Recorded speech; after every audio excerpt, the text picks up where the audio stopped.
Thank you very much. Like you said, my name is Michael Kreider. I'm here. I work for Dakota County Technical College. I also work for Emerald Hills Community College.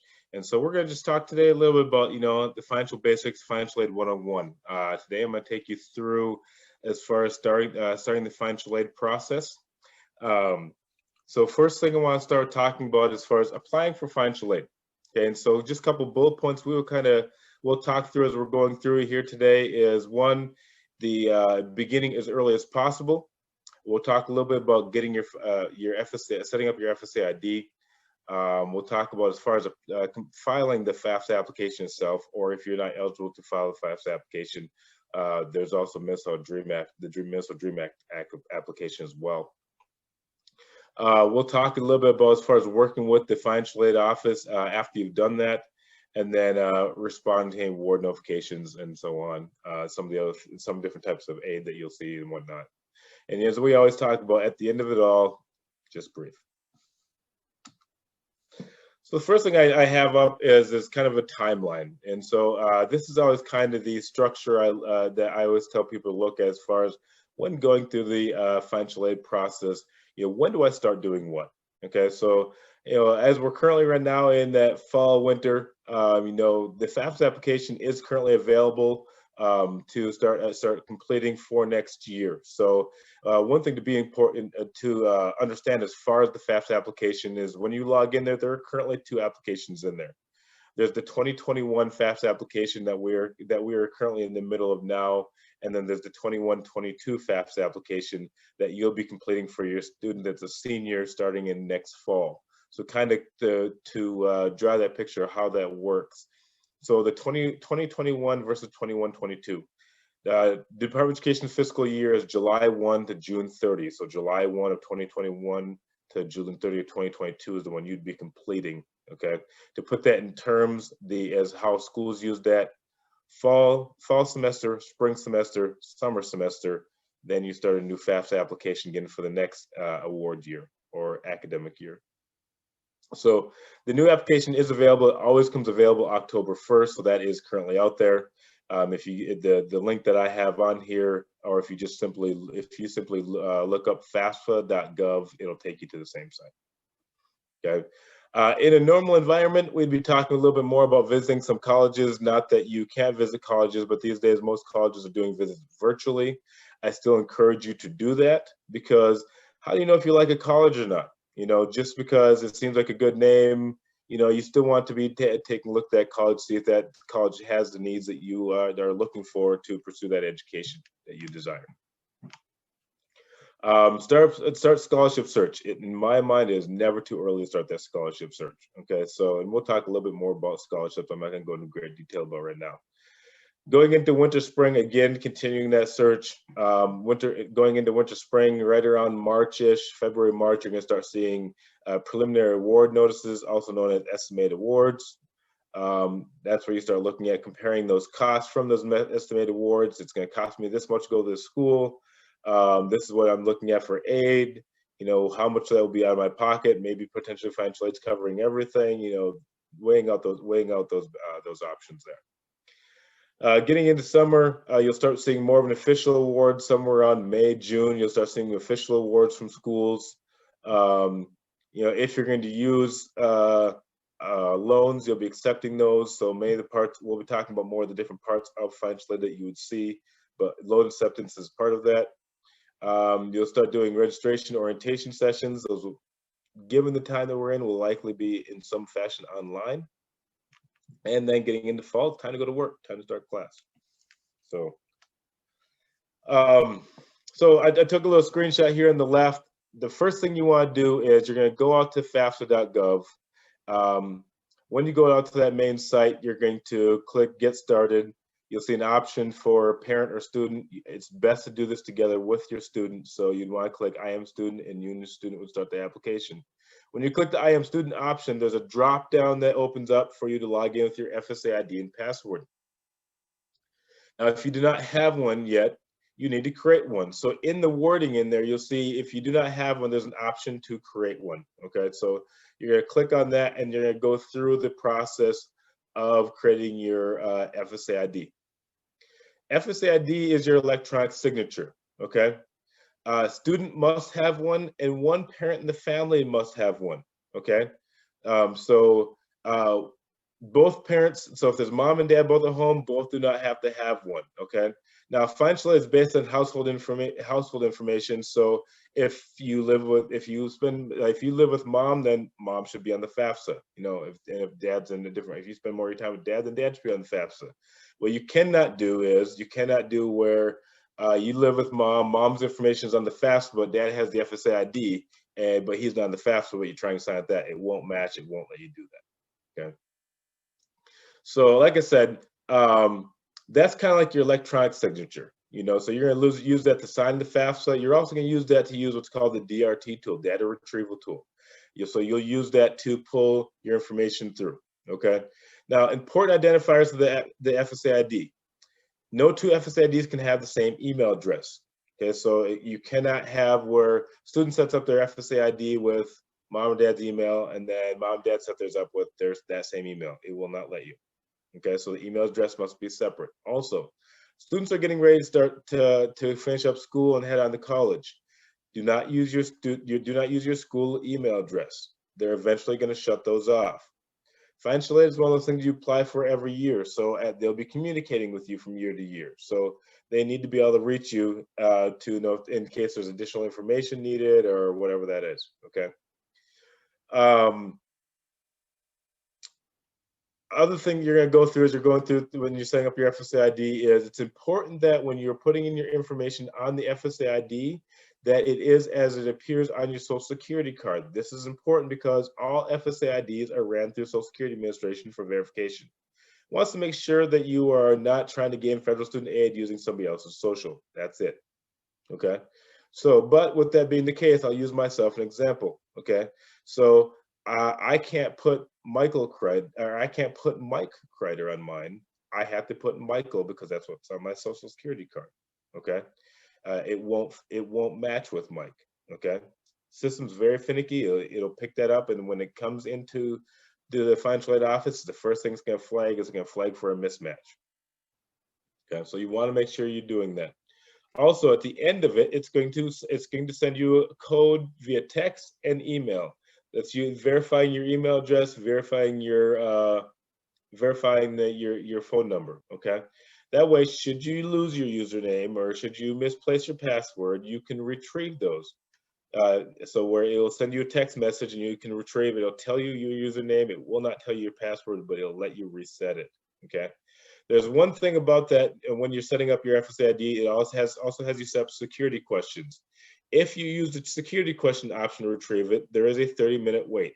I honestly have no idea why it does it that way. It just does. Okay, so using the code for email or from email or text is the quickest way to reset those options. Okay. After you've set up your FSA ID, you're going to go back to that main screen. You'll see I have a picture of that main screen here again, and you're going to start the FAFSA application. Okay. Just fun facts, those who are questioning, FAFSA is short for Free Application for Federal Student Aid. Okay. You're going to click this the Start Here option as you see that there. There is some help in the FAFSA application as far as get FAFSA help should you need additional help in there. There's some question marks next to the questions, so if you don't understand any of the questions, you can click on those question marks and they will give you additional information. Okay. This is a universal application to gain for federal student aid. Okay. Now, most schools do review you for if you're a Minnesota school. Most schools review you for Minnesota and Pell. Okay, so but this is a federal application. 99% of schools use this, but this is only an application. Okay, so after you submit your application, you'll see what's called an SAR, Student Aid Report. That is based on the information you submitted. This is the aid you could see. Okay, your application goes to the Department of Education for processing, but they are not the final award. They keep records of all FAFSA applications. That is it. Okay. They actually, after they store your application on their servers, it's forwarded onto the schools that you put on there for processing. Okay. The school actually processes and awards. Okay, so that's why we'll get into this a little more later, but the important part of after you submit it, working with that financial aid office is important. As I said already before, the application came available October 1st. One thing about the FAFSA application, so this current year uses 2019 taxes. One of the most common questions I get, what if I wait till after I do my 2020 taxes and then I do the FAFSA? Can I use my 2020 taxes? No. Okay. The application comes available October 1 of 2020. So the Department of Education uses a tax year where it can get the closest tax year can get a full year of income. Okay, so since you haven't done your 2020 taxes on October 1st, 2019 is that closest year.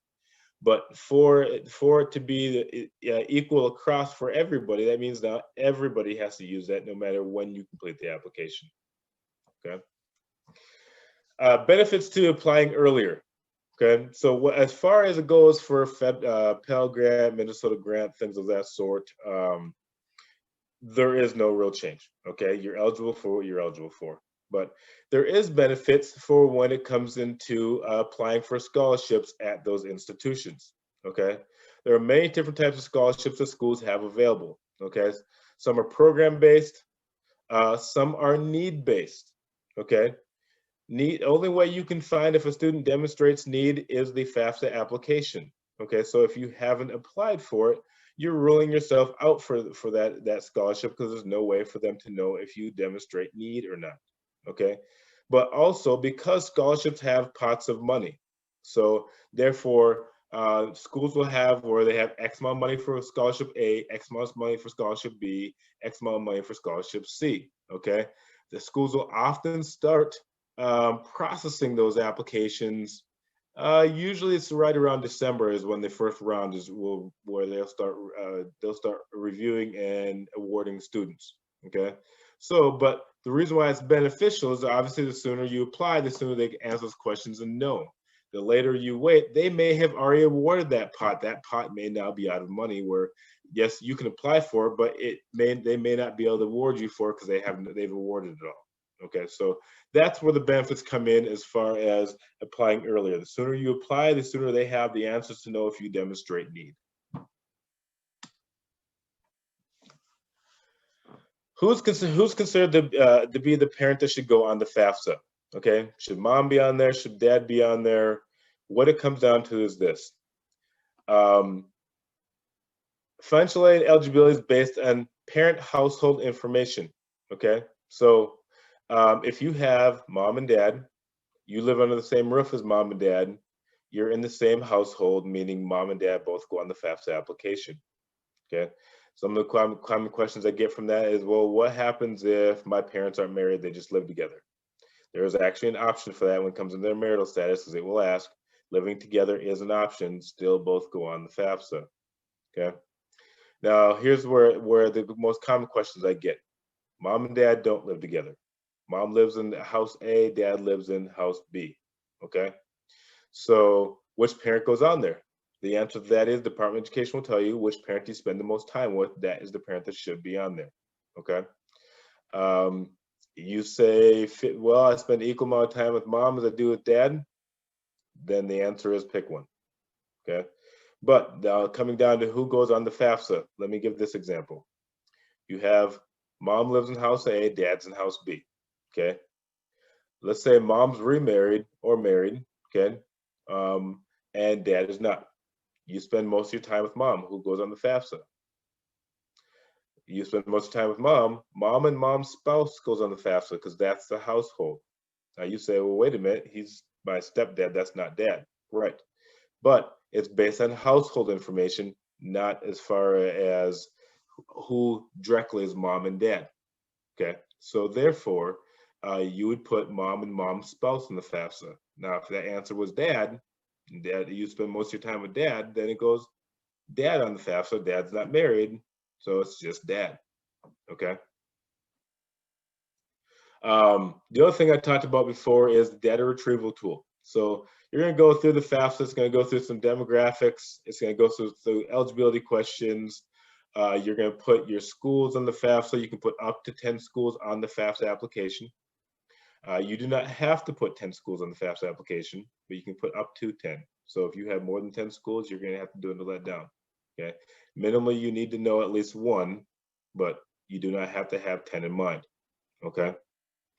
Now, the other common question I get about that is, what if I want to make changes later? Can I make changes? Yes, you can. You can go back in the FAFSA later and what's called making a correction and go back in and add schools at a later date. Okay. The only time you cannot make a correction is when you have a transaction processing. So when you initially submit your FAFSA application, that is processing. During that time, while the Department of Education is processing that, you cannot make corrections to it. Once they've processed it and they've sent it on to the schools, then you can go back and make changes. When you make those changes, it's important, whatever changes you make on the FAFSA, it's important you go to the end and hit resubmit. That's what sends the Department of Education notify them that you made a change. Now, we'll talk a little bit more of this again when we get on, but other than changing schools, you should not make changes to your FAFSA without direction from the financial aid office. We'll talk a little bit more about that in a minute. Okay. So you'll add schools on your onto your FAFSA application. Eventually, it's going to get into dependency questions to determine determine independent or dependent student, and eventually get to that point where you have to put in parent information. So this is why it's good for student and parent to be sitting there, because you're going to have to put in parent information, and then you get into parent financials. This is a picture of the data retrieval tool, where it's going to ask, did you file taxes? If so, what form did you use? If you filed taxes, the IRS form 1040 is going to be your answer. And how did you file? This looks at how you filed versus your current marital status to determine if you're eligible to use the DRT tool. If you are, it'll present the link you see at the bottom. If they differ, then it will not present that link. It'll say you're not eligible. Prime example of that is that maybe in 2019 you were married, but now you currently are not. So therefore your status is divorced, but your filing status at the time was married filed joint. Those don't match. It won't let you do it. Okay. If it presents the option to use the data retrieval tool, I encourage you to use it. I encourage you to. The Department of Education will tell you the same.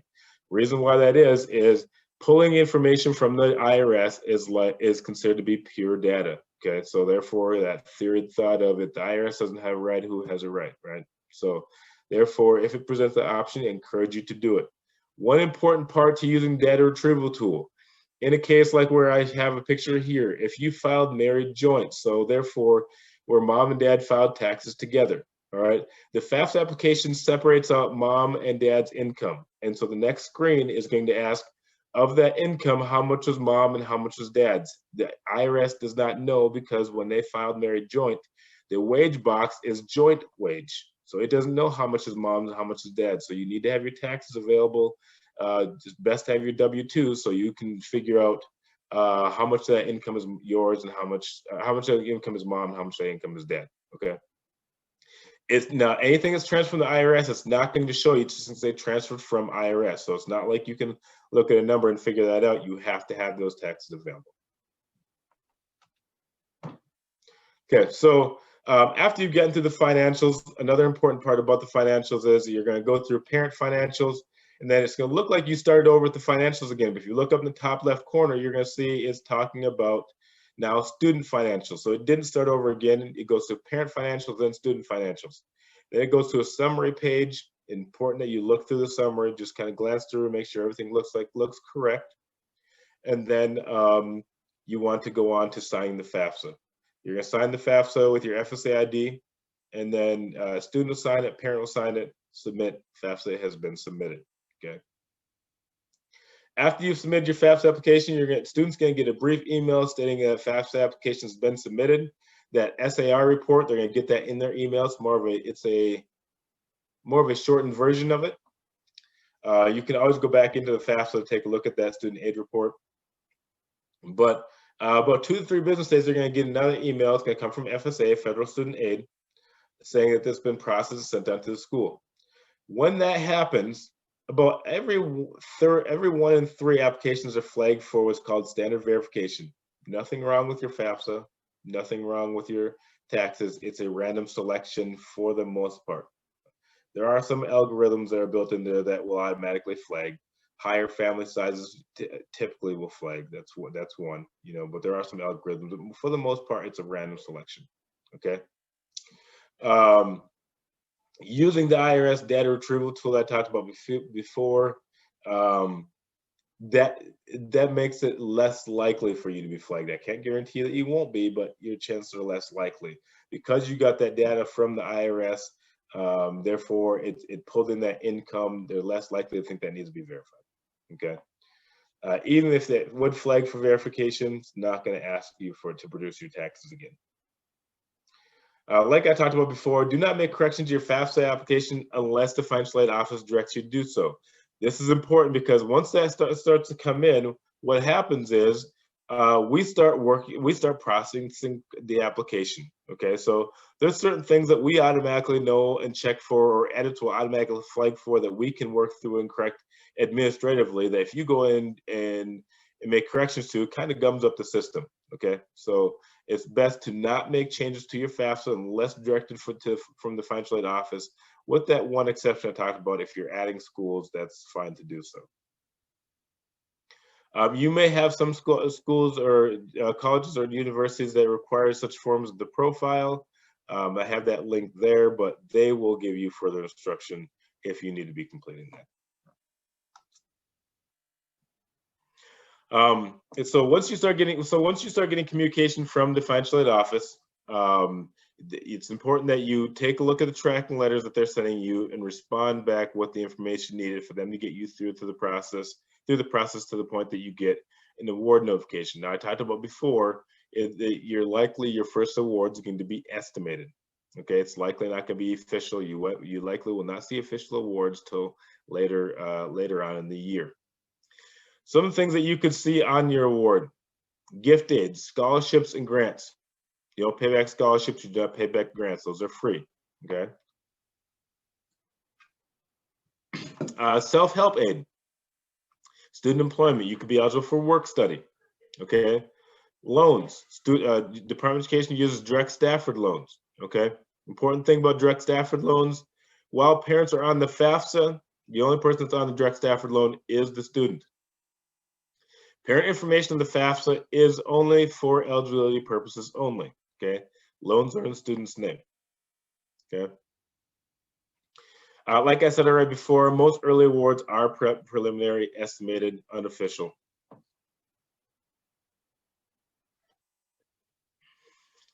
It's important to read through the information thoroughly. I always recommend, this is also a good time again where student and parent sit down and go through it together. Okay, it's important for students to know what's going on with their aid, especially if they're using loans, they have responsibility for those. You want to check, some schools also participate in Minnesota's resident reciprocity programs. Some of those examples are, for example, Wisconsin, North Dakota, South Dakota, Manitoba, Kansas. Iowa does not. You can actually find some of more of those schools that do. If you from this link I have on here, you'll be able to go on and find what states participate in Minnesota reciprocity. What is Minnesota reciprocity? Basically meaning that going to school out of state, you are eligible for in-state costs equal to like you were going to the University of Minnesota. So if they participate, is very good. It is important to complete that. If you go out to the Minnesota State Office of Higher Education website, you'll be able to find more information about that. Also, you'll find the application there. The application for the 21-22 year is probably not there yet. It typically will come in right around April, May is when it showed up last year. It'll probably show up around the same time. So you heard me talk about student loans a little bit. So a couple things to be aware of about student loans. It's always encouraged smart borrowing. Borrow what you need, okay? You know, like it says here, only borrow to cover educational costs. Now, educational costs, that's a little bit of a gamut, okay? So, you know, for example, obviously tuition and fees, books. You know, some people ask, well, what if they need a computer? computers part of educational costs. Educational costs fall in what's called cost of attendance. Okay, and what falls under cost of attendance is tuitions, fees, transportation, housing, miscellaneous and personal expenses. Okay, those all fall under educational costs. Like I talked about before, the Department of Education uses federal direct loans, but in order to, as a new borrower, to use those direct Stafford loans, you do need to complete entrance counseling and master promissory note. Now, this is very important. Often it's easier as a parent to I'll just go ahead and log in and do it.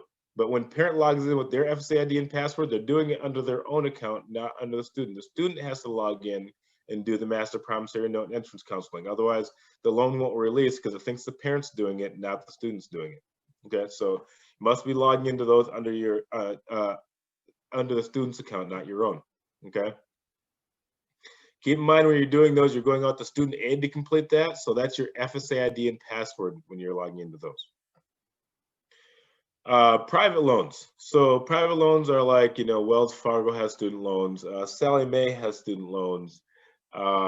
Minnesota Office of Education has self-loan. Okay, so there's different loans outside of the Department of Education that you can also use as well. Okay, but you want to make sure you're checking with the school because not all schools use private loans. And those schools that do, some only use certain ones. So you want to make sure you're talking to the school first before you're starting that process. Federal Direct Plus loan. So the Department of Education also has where you can take a Parent Plus loan, is what it's called for short. Okay, this is where the parent is taking a loan on the student's behalf. So meaning the parent is the borrower. Okay, in cases like this, there is a Parent Plus master promissory note where where the parent would log in and complete that master promissory note.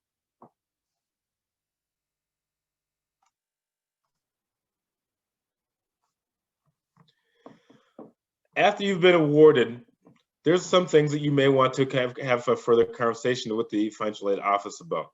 These are typically called special or extenuating circumstances. Okay. Some of those examples are changes in family circumstances. Okay, for example, unemployment or income reduction.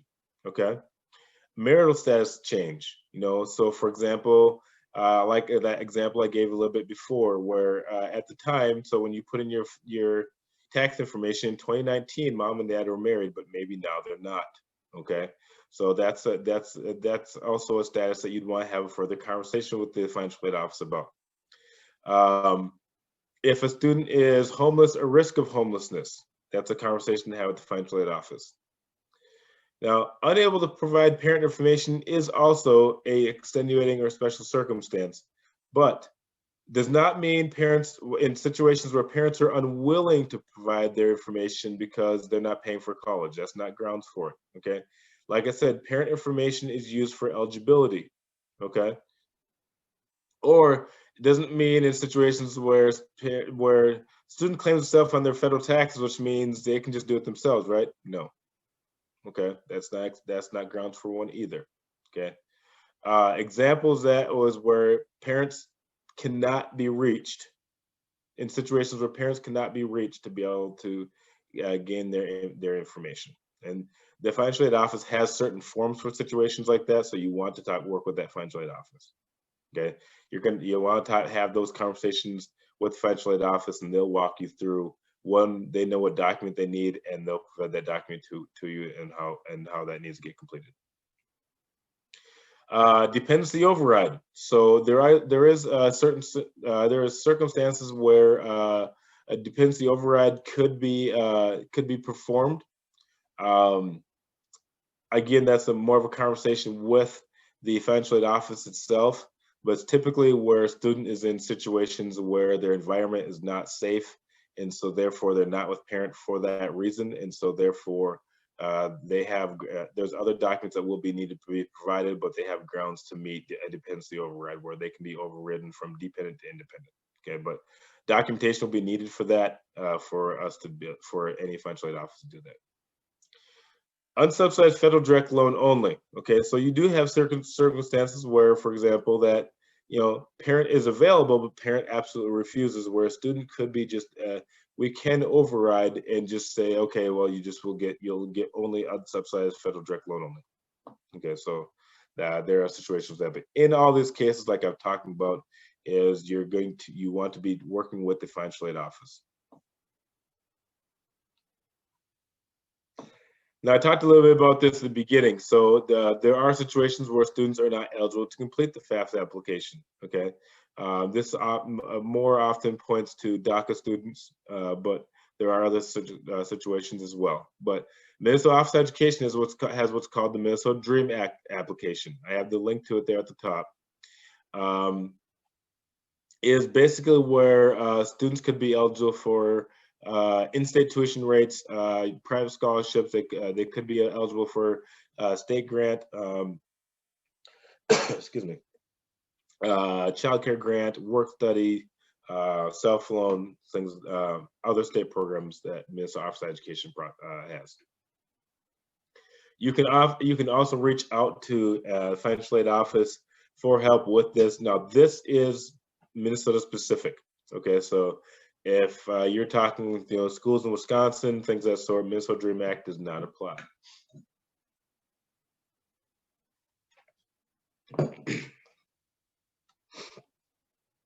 All right, some of the resources that are available to help you with the FAFSA process. Out on federal student aid, FSA. I have the site there for it. There are YouTube videos out there thinking about college, state deadlines, federal school codes. You won't have to use much with the federal school codes, because when you're actually looking for the school on the FAFSA application, you can search the school, the code will automatically pop in. This is a common one for if there's parents that have students that are not yet seniors. I mean, if you have a junior, maybe sophomore, freshman, if you're that early to the game, where you can go out there. It's called FAFSA Forecaster, where you can kind of estimate, okay, if my student's thinking about going to college, what eligibility is going to be out there for them. Okay. Also, if you look at the Minnesota Office of Education, which I have their site there as well, they also have one similar to FAFSA Forecaster on their site as well. It is a very good comparison to the actuality of going to Minnesota State schools. Minnesota Goes to College. Minnesota Goes to College is an organization I also work with. In my role with MAFA, as you see our logo at the top of the PowerPoint here, Minnesota Association of Financial Aid Administrators, we work in correlation with the Minnesota Goes to College program. So we do a lot of outreach programs. That's basically a program out there that works a lot with the school counselors with events as far as getting their high schoolers up and prepared for college. So I talked a little bit about scholarships before. Truth be told, scholarships has a small place for me. There's one thing in life I never argue, and never argue free. Okay, so like I talked about before, scholarships are free money. You don't pay back scholarships. Okay, I have a list of scholarships you can look that you could look out, take a look at. FastWeb is a very common one. If you have a child thinking about athletics, NCAA has a lot out there. Scholarship America is another common one I see a lot of. Always a funny one for me. Scholarship Junkies, I like that one. But as you can see, Minnesota Office of Education has a scholarship page out there. You'll also find that the schools you're looking at, if you look up scholarships, a lot of schools have internal scholarships as well. There's scholarship information all out there. Okay, simply even if you went to Google and Googled, college scholarships for whatever program your student might be looking into, you'll find options out there. And if you're not sure about the site, reach out to a financial aid office. We're happy to always take a look at those things to tell you if it's legitimate or not.